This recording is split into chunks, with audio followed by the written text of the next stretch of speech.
ఏపీలో వడదెబ్బ ప్రభావంతో ఒక్కరోజు 21 మంది మరణించారు. విజయవాడలోని 10 మంది మృతి చెందారు.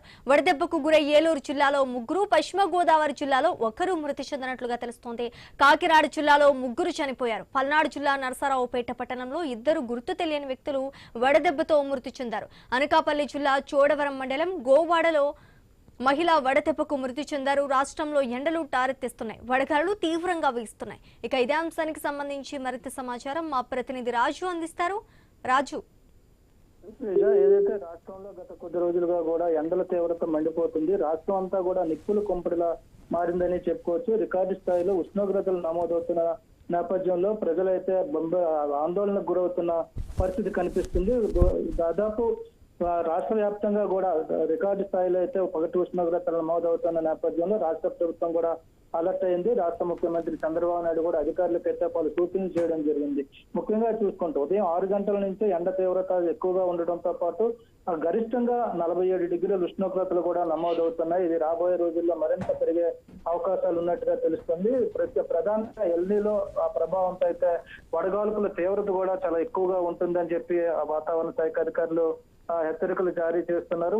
అంటే 2015లో 51 డిగ్రీల గరిష్ట ఉష్ణోగ్రత అయితే రాష్ట్రంలో నమోదైంది. మళ్ళీ అదే స్థాయిలో ఇప్పుడు ఉష్ణోగ్రతలు నమోదవుతున్న నేపథ్యంలో రాష్ట్ర ప్రభుత్వం కూడా ఆందోళన వ్యక్తం చేస్తుంది. ప్రజలను అప్రమత్తం చేయడం జరుగుతుంది.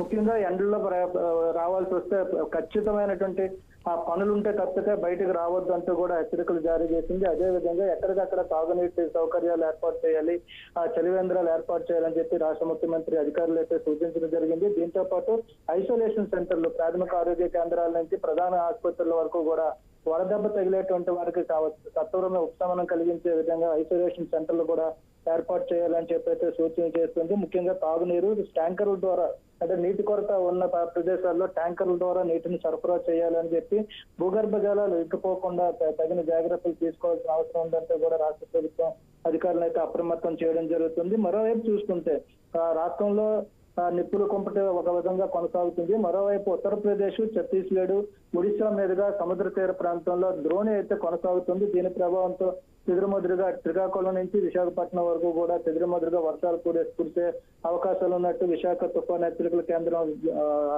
సూచనలు అయితే చేసింది. అయితే దీని ప్రకారం గత రాత్రి కూడా విజయనగరం, శ్రీకాకుళం, విశాఖపట్నం జిల్లాల్లో భారీ ఈదురుగాలు కూడా వీచిన పరిస్థితి ఉన్నప్పటికీ కూడా ఎండల తీవ్రత అయితే ఎప్పట్లో తగ్గే పరిస్థితి లేదని చెప్పి అయితే అధికారులు చూస్తున్న నేపథ్యంలో ప్రజలైతే అప్రమత్తంగా ఉండాలని చెప్పి కూడా అధికారులు సూచిస్తున్న పరిస్థితి అయితే కనిపిస్తుంది. Right, thank you Raju.